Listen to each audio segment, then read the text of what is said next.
Turning পয়েন্টে স্বাগত জানাচ্ছি আপনাদের প্রত্যেককে। শুনছেন রেডিও ভূমি FM 92.8। বাংলাদেশ বনাম পাকিস্তান দ্বিতীয় টেস্টের তৃতীয় দিনের খেলা শেষ।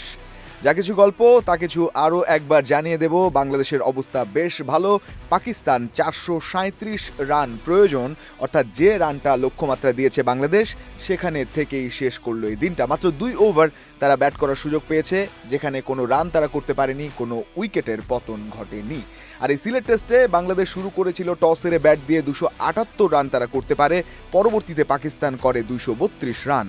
বাংলাদেশ তাদের দ্বিতীয় ইনিংসে করলো 390, আর তারই জবাবে পাকিস্তান এখনো রানের খাতা খুলতে পারেনি। অর্থাৎ ডে 4-এ যাচ্ছে এই টেস্ট।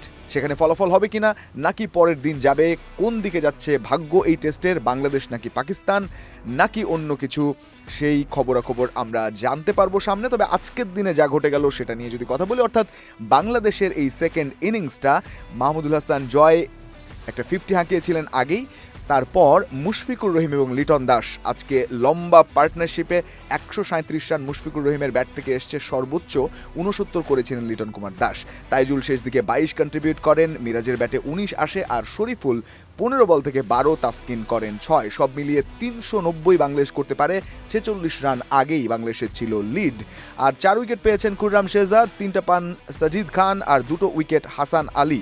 সব মিলিয়ে বাংলাদেশ 436-এর লিড পায়, অর্থাৎ লক্ষ্যমাত্রাটা পাকিস্তানের জন্য হয় 437।